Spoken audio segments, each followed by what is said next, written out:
시청자 여러분 안녕하십니까. 오늘 5월 5일 어린이날인데요. 즐거운 시간 가지셨는지 모르겠습니다. 오늘 밤 전옥현의 안보정론 마지막 방송을 해드리겠습니다. 오늘은 휴일이라서 그런죠.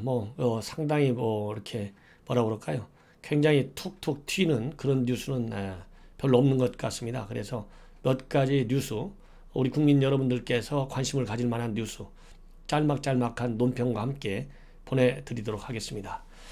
그리고 제 방송 보실 적에 꼭 번거롭더라도 구독 그 다음에 눌러주시고 또 좋아요도 시간 되시면 한번 이렇게 엄지척을 이렇게 눌러주시면 좋을 것 같습니다.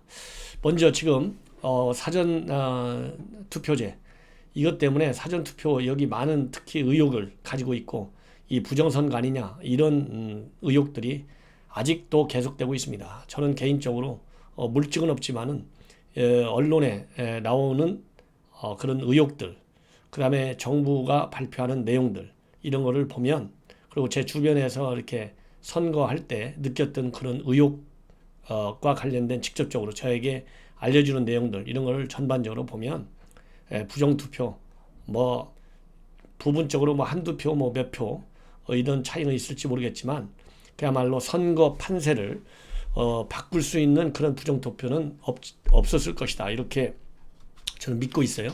그래서 지금 인천에서 당선된 우리 윤상현 의원 170표 차이로 이겼지 않습니까? 171표. 그런데 거기서도 민주당 후보가 부정투표라고 보지 않는다. 대신 국회의원은 보지 않겠다. 그렇게 하여튼 이상적인 얘기를 했는데, 조금 이해하기 어려운 얘기를 했는데 그 정도 최근소차로 진 후보도 부정투표 의혹 제기는 안 했습니다. 그래서 저는 부정투표와 관련된 방송은 하나도 안 했어요.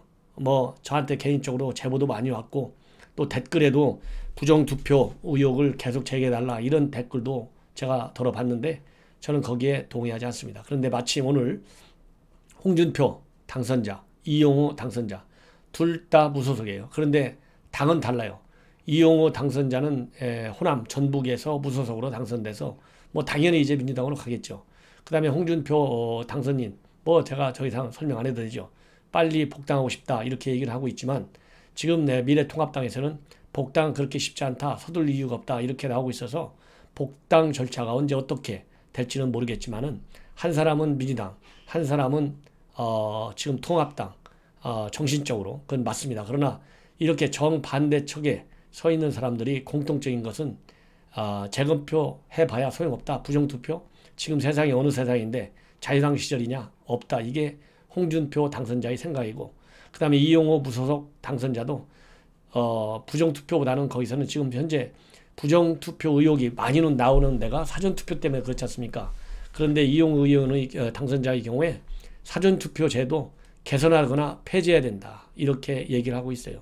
그 개선 폐지를 주장하는 이유는 본투표가 오히려 더 제대로 돼야 되는데 사전투표에 집중하다 보니까 관건선거가 될 가능성도, 그 관건선거, 금권선거, 또 동원선거 이런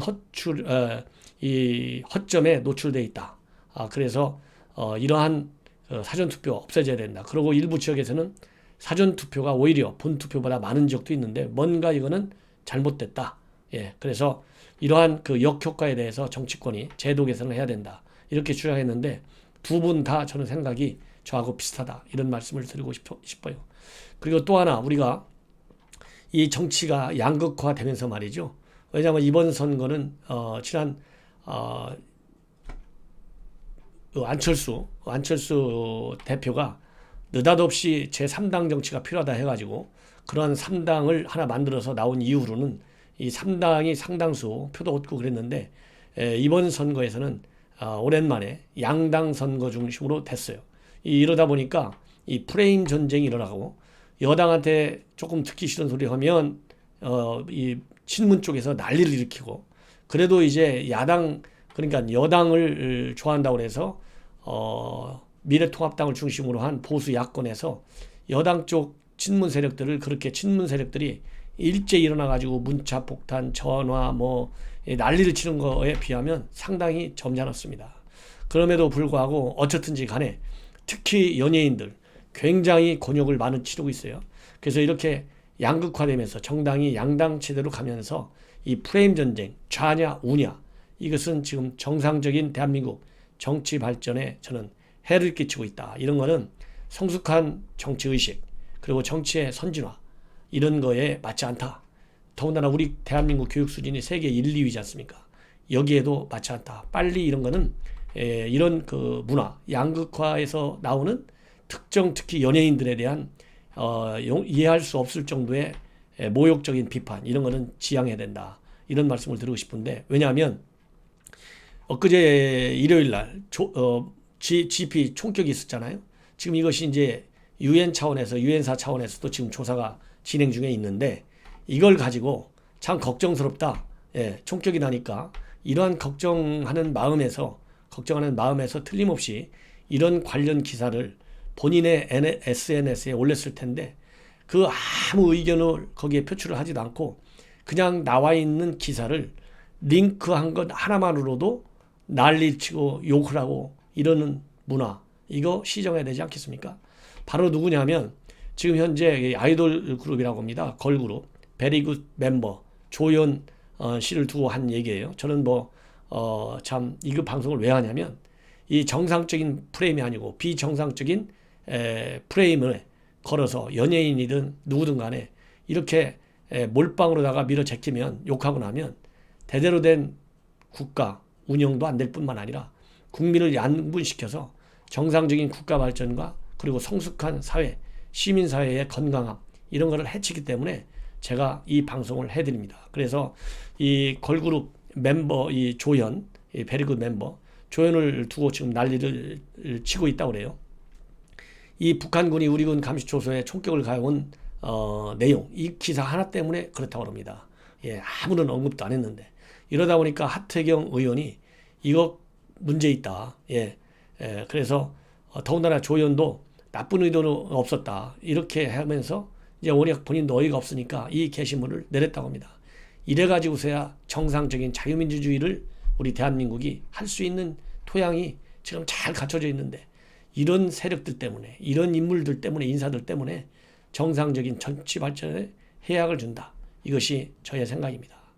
그래서 어쨌든 간에 북한이 우리한테 총격을 가한 건 사실이잖아요. 그게 의도냐 우발이냐, 여기에 문제가 있는 건데, 이걸 가지고 기사를 왜 올렸냐 안 올렸냐, 나쁘다 좋다 이러면은 연예인이라고 해서 정치적 자유가 없나요? 이거는 굉장히 몰상식한 거다. 예. 더군다나 이 미스트롯 우승자인 가수 송가인이 지난달에 이 유튜브에다가 그 선관위 관련 홍보 영상 하나 찍어가지고 옷을 갖다가 이 푸른색 옷을 입었는데, 이걸 가지고 민주당 지지 의혹이 있다. 이렇게 해가지고 또 해명하게 시키고, 이런 것은 이제 빨리 없어야 된다. 저는 말씀을 드리고 싶어요. 그래서 개인적으로 자기 취향이라든가 언행에 맞게 이렇게 활동하고 있는 것을 갖다가 정치적 프레임을 씌워가지고 공격한다. 이것은 민주주의 핵심이 뭡니까? 다양한 의견 표출 아니겠어요? 그리고 상호 존중하고 또 토론의 자유, 사상의 자유, 모든 자유, 이걸 갖다가 우리 스스로가 깨치는 건데, 이건 잘못됐다. 이런 말씀을 드리고 싶어요. 그 다음에는 이제 조금 중요한 얘기로 넘어가겠습니다. 지금 여야 간에 원내 대표 선거가 있어요. 여당은 내일 모레인 7일, 야당 미래통합당은 그 다음 날인 8일 날 원내대표 선거가 있는데, 공통점은 두 군데 다 초선들이 많아요.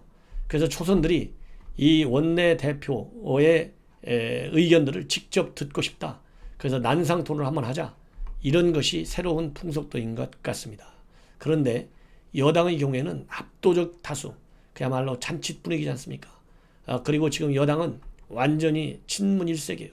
아마 제가 보기에는 숫자상으로는 정확히 제가 잘 모르겠지만, 느낌상으로는 이미 공천할 때부터 비문들은 공천도 못 받는 경우가 많았어요. 공천 자체가, 그러니까 당선은 안 됐다 하더라도 공천 받은 사람들이 압도적으로 친문 인사들이 많기 때문에 당연히 친문 일색, 비주류니 비문이니 이런 거 있을 수가 없어요. 예. 거의 그건 한 5%에서 10%도 안 될 것 같습니다. 전부 친문 일색의 그런 정당이 돼버렸어요. 그러다 보니까 이 원내대표 선거가 그렇게 뜨겁지는 않습니다.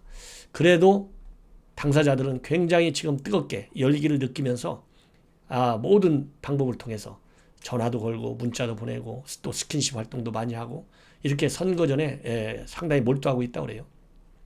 여러분들 잘 아시다시피 그래서 이 친문 계열에서는 두 명이 싸우고 있어요. 한 사람은 김태년, 한 사람은 전해철입니다.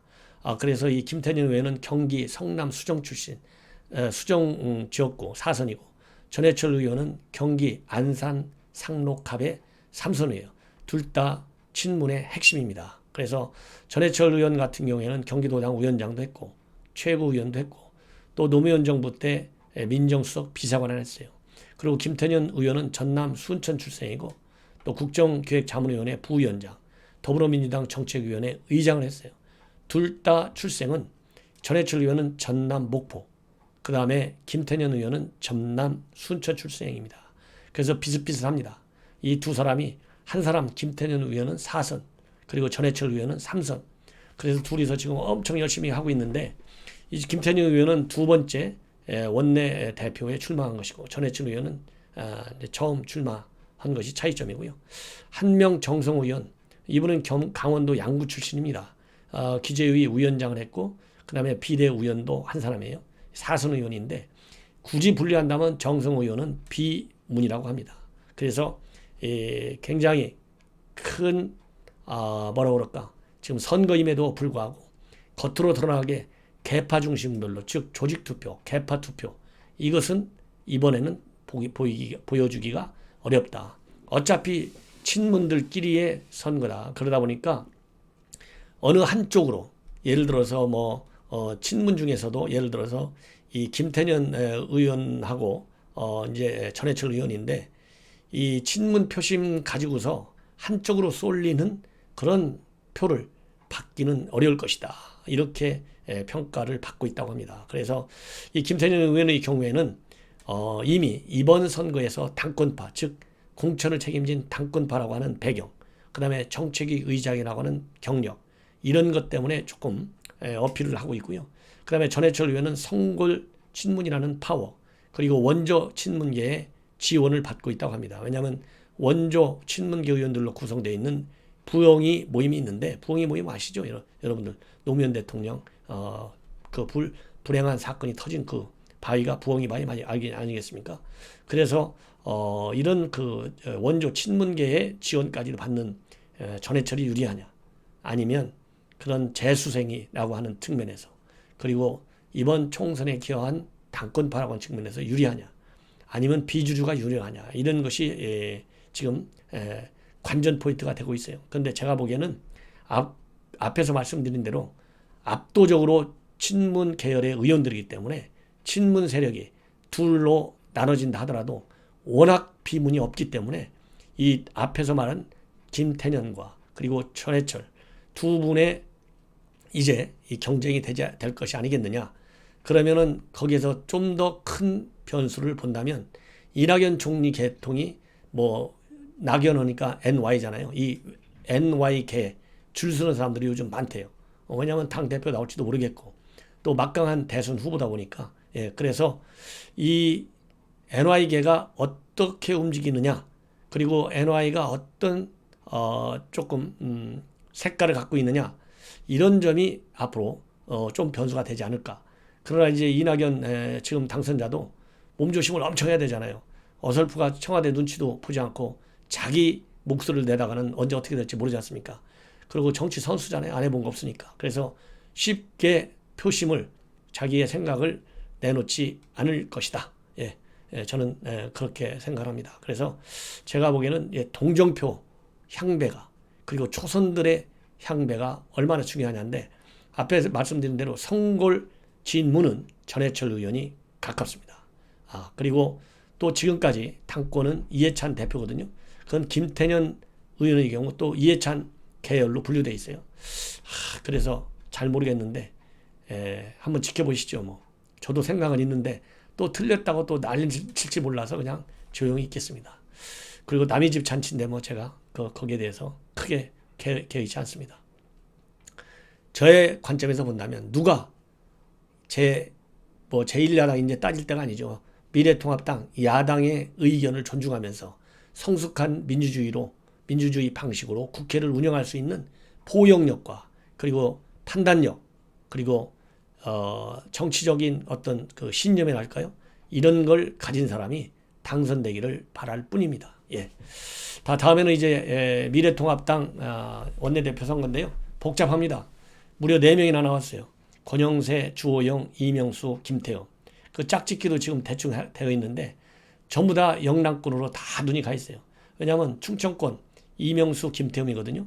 이 사람들도 영남 표 안 갖고는 안 되잖아요. 그래서 영남 쪽에 러닝메이트를 찾고 있고 주호영 의원만 본인이 영남이니까 비영남에서 찾고 있고 그리고 권영세 수도권이지만은 당연히 영남표 없으면 안 되기 때문에 영남에서 또 찾고 있어요. 이거 지역주의적 이런 그 러닝메이트 제도가 어쨌든 표가 나오니까 그렇게 안 할 수가 없는데 그래서 이게 달걀이 먼저냐 닭이 먼저냐 똑같아요. 어디서 먼저 돌파구를 이러한 게임의 룰 일종의 관행이잖아요.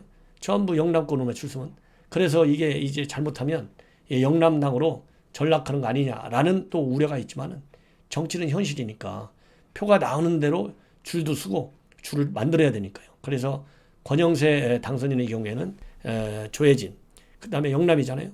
주호영 의원은 영남이 나오니까 이종배 충청북도 이명수 의원은 뭐 아직 발표를 안 한대요. 내일쯤 발표한다고 그러고 김태흠도 내일쯤 발표한다는 것 같아요. 근데 여기서 사족을 달자면 두 분 다 충청도예요. 그러다 보니까 좀 느리게 움직이는 것 같습니다. 저도 뭐 충청도지만 저는 말도 빠르고 행동도 좀 빠른 사람인데 이 두 사람은 너무 신중한 것 같아요. 그래서 아직 러닝메이트 선수가 밝혀지지 않았어요. 이렇게 러닝메이트 선수가 너무 늦으면 불리한 것이 아닐까 하는 생각도 듭니다. 예. 그리고 이명수는 4선, 김태흠은 3선, 주호영 5선이죠. 권영세 4선 이렇게 되어 있습니다. 그래서 이제 누가 어떻게 될지 모르겠는데 변수는 본래는 김종인 비대위를 지지하느냐 찬성하느냐 아니면 반대하느냐 이것이 큰 변수가 될 줄 알았는데 본인들이 그 성향을 이 원내대표 출마하기 전까지는 권영세하고 주호영은 친 김종인 그리고 김태원은 아주 반대 김종인 이명수도 처음에는 찬성하다가 지금은 반대 그래서 김종인 비대위를 지지하느냐 안 하느냐 이렇게 원내대표 출마하기 전까지만 해도 의사표출을 분명히 했는데 이것도 표가 나오는데 과연 특히 초선들이 많지 않습니까? 여기도 이 사람들이 어떻게 생각하는지를 모르고 자칫 잘못하면 표가 안 올 수도 있기 때문에 대충 얘기하고 있답니다. 그래서 이 당선인들 의원총회의 총의를 따르겠다 이렇게 입장을 표명하고 있다고 그래요. 근데 제가 보기에는 원내대표면 리더 아니겠어요? 그 탑 2 중에 한 사람인데 이런 식으로 하기보다는 분명히 자기 분명한 소신을 갖고 있고 총선 이번 당선인들 만약에 총회를 하든 아니면은 난상 토론을 하든 간에 하면 자기의 논리적인 그야말로 상황 판단 의식을 줘가지고 그것을 설득시키고 그래서 표를 끌어오고 이렇게 해야 되는데 당선인들 한 사람 한 사람들 눈치를 잘 모르니까 거기에 눈치를 맞춰갖고 한다? 저는 이럴 때일수록 미래통합당의 경우에는 강력한 리더십과 정확한 상황 판단 의식 그리고 미래 비전 2년 후 최소한도 이게 분명해야 되는데 이렇게 벌써부터 초선들 눈치나 보고 표에 급급해가지고 과연 이 난파선인 통합당을 끌고 갈 수 있는 그런 원내대표로서의 자질과 능력 충분히 검증을 받을 수 있는 건지 그러면은 원내대표가 됐을 때도 과연 이 의원들 할 때마다 매번 의원총회를 열어갖고 만들어 나갈 것인지 물론 중대한 이유가 있으면 의원들 한 사람 한 사람 의견도 듣는 게 중요하지만 다수 의견이 꼭 좋은 것만은 아닐 때도 있어요. 위기 국면에서는 인기가 없다 하더라도 인기가 없는 리더십, 인기가 없는 잘못 뭐라고 그럴까요?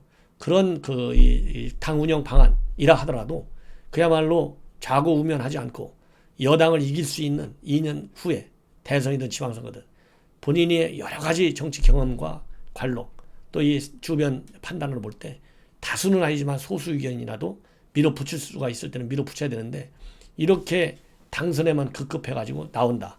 저는 그건 옳지 않다. 이렇게 말씀을 드립니다. 자, 그리고 이제 마지막 굉장히 중요한데요. 한 사람은 임종석 얘기고 한 사람은 이낙연 당선자 얘기입니다. 바로 뭐냐면 작년 11월에 임종석 전 비서실장이 느닷없이 제도권 정계를 떠나겠다. 정계 은퇴로 받아들일 수 있게 얘기를 해가지고 다 놀래게 시켰어요. 그래서 그 당시 저도 기억이 나는데 제 방송에서도 논평했어요. 이게 떠나겠다는 게 절대 아니다. 제도권 정치 떠나겠다고 하고 정말 떠난 사람이 몇 명이냐 있냐. 제 기억에 아무도 없어요. DJ, YS, JP, 그 다음에 최근에 지금 정치 이번에 비례대표라도 하려다가 안 된 손학규 아무도 없어요. 다 다시 나와요. 그게 지금까지 대한민국 정치인들이 보여준 실상이에요. 그 연장선상에서 임종석 전 비서실장이 정계 떠난다. 제도권 정치 안 한다 했을 때 절대 안 한다는 게 아니라 때가 되면 온다. 그때도 본인이 오고 싶어서 오는 게 아니에요. 여론, 끊임없는 권유, 이것을 마다하는 것은 민주정치가 아니다. 이렇게 해갖고 다 나와요.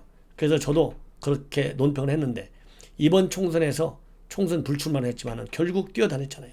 이것은 다음 지방선거와 다음 대선과 연계된 그러한 정치 행동이다. 이렇게 제가 봤는데 제가 본 해석이 맞는 것 같아요. 오늘 그 근거 박수현 전 청와대 대변인 이번에 정진석 의원하고 공주부에서 붙어가지고 한 1,200~1,300표 차이로 졌을 거예요. 1,700표인가? 예, 제가 확인을 안 해봤는데요. 하여튼 1,500표 내외로 진 사람입니다. 예, 아주 열심히 하는 분으로 소문나 있어요. 그쪽에서. 근데 오늘 페이스북에서 임종석 전 실장이 어떻게 해서 그런 얘기가 했는지 이제 실토를 했어요. 본인이 작년 10월 30일 밤에 부산에서 문재인 대통령 모친 상당했을 때 만나가지고 그때 총선 불출마를 하는 게 좋겠다. 이렇게 얘기했다고 그 비하인드 스토리를 올렸어요. 그러면서 뭐라고 돼 있느냐? 예, 이런저런 이야기를 하는 도중에 불쑥 본인이 꺼냈다고 합니다. 실장님, 총선 불출마를 선언하면 어떻겠습니까? 그랬더니 순간적으로 정적이 흘렀대요. 예, 정적이. 그래서 출마하지 말라. 그 얘기는 지금 586 용태설이 많이 나오고 있고 그리고 청와대 참모들 너무 많이 출마하는 것 같다. 그러니 당신이야말로 586 세대 정치인과 동시에 청와대 참모 아니냐. 그러니 이 두 가지 프레임 임종석 당시 실장이 맨 앞에 서 있다. 그래서 이 586과 청와대 참모들이 이 프레임에 갇히지 않도록 하기 위해서는 그 문을 열어줄 역할을 할 사람은 결국 실장님 한 사람밖에 없다. 그래서 실장님께서 책임처럼 주어져 있다고 본다. 나오지 말아달라. 이렇게 얘기를 했대요. 그러니까 임종석 전 실장이 불출마 이런 권유를 듣고 형 고맙습니다. 저도 고민하는 게 있는데 더 진지하게 생각해 보겠다. 이렇게 했는데 한 2주쯤 지나서 보니까 임종석 실장이 정계에 다시는 발을 들이지 않겠다. 이렇게 놀라운 결단을 했고 그리고 그러한 놀라운 결단으로 인해서 586도 청와대 참모들도 이번에 대거 국회의원 당선자로 이름을 올렸다. 이렇게 얘기하고 있어요. 이것만 보더라도 여당은 여당답게 이렇게 희생하는 사람들이 많아요. 예, 이거는 우리가 배워야 되겠다. 예, 배워야 되겠다. 영양가 없는 사람들보다 영양가 있는 사람들, 속된 말로 이런 사람들의 이렇게 희생과 그리고 용기 있는 이 제안 이런 것이 굉장히 필요하다. 예, 이런 생각이 들어요. 그래야 정당이 살아요. 미래통합당 이런 거 하나도 보이지 않고 있습니다. 그 보이지 않는 이유 이번 선거에서도 공천받지 않아야 할 사람들 김용호 같은 사람이 와가지고 다 말아먹고 또 미래한국당 비례도 이상한 사람들이 와가지고 다 말아먹고 그러다가 폭망했으니 이런 사람들이 나오겠습니까? 안 나오는 것이죠. 예. 그래서 제도권 정치를 떠난다는 말은 결국 총선 불출마하는 것밖에 되지 않는다.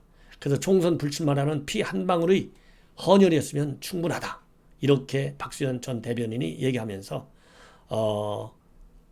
뭐라고 되어 있느냐. 나는 그가 말한 제도권 정치를 떠난다는 것은 총선 불출마를 의미한다. 국회의원이 아니라도 정치의 영역은 넓다. 이렇게 페북에 글을 올렸답니다. 핵심 국회의원이 아니라도 정치의 영역은 넓다. 그리고 총선 불출마가 제도권 정치 떠난 것이다. 이 얘기는 총선 불출마했잖아요. 할 일 다 했어요.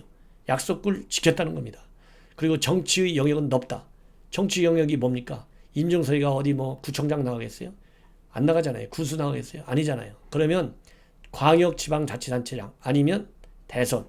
그래서 이 박수현 전 대변인이 임종석 실장으로 하여금 대선과 지방광역단체장에 나가서 널널하게 이번 선거에서 아무 타이틀도 달지 않고 압승하는 데 기여했으니 이제부터는 지방선거 그 다음에 서울시장이죠.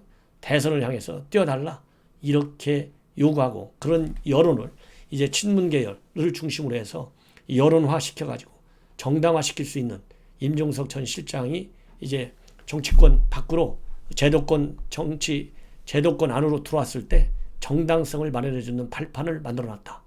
이거는 미래통합당과 같은 야당에서 배워야 할 밀고 땡기는 그 좋게 얘기하면 전략이고 또 나쁘게 얘기하면 술책이죠. 근데 저는 나쁘게 보고 싶지 않습니다. 임종석 전 실장 언제부터 정치했는데요. 예.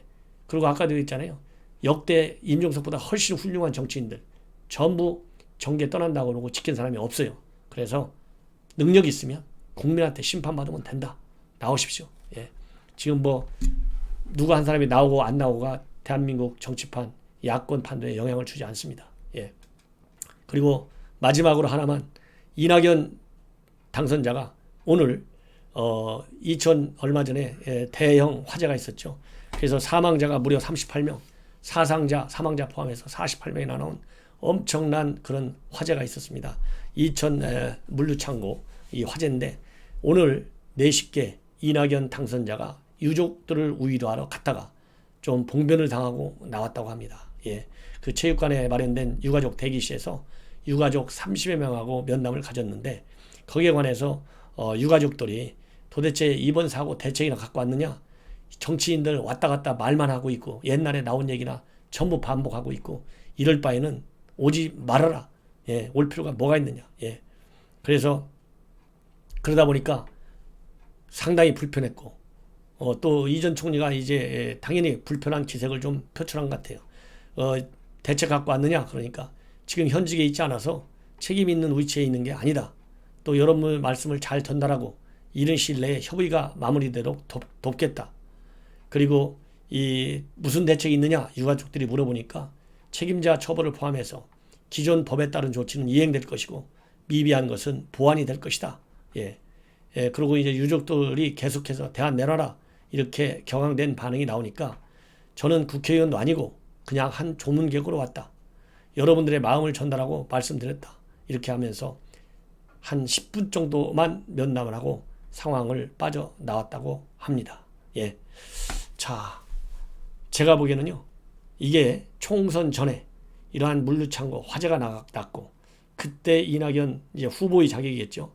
이렇게 유가족한테 갔으면 이 지금 언론에 나오는 그 이낙연 총리의 답변의 뭐라고 그럴까요? 뉘앙스 이 정도로 얘기를 했을까? 보다 더 절절히 애도하고 보다 깊이 있게 유가족들의 분노와 억울함을 달래는 얘기를 했을 텐데 오늘 그 이낙연 당선자와 유가족들의 대화 언론에 나온 걸 보면 유가족들의 가슴과 그 무너져내는 가슴과 그리고 그 감정, 생명을 잃은 감정 요것을까지 챙겨서 대화가 이루어지는 데는 좀 미흡한 게 아니냐 이런 판단을 하고 싶습니다. 자, 어쨌든 간에 이것으로 이제 오늘 방송을 마치고요. 제 방송 앞으로도 계속 많이 성원해 주십시오. 예, 대단히 감사합니다.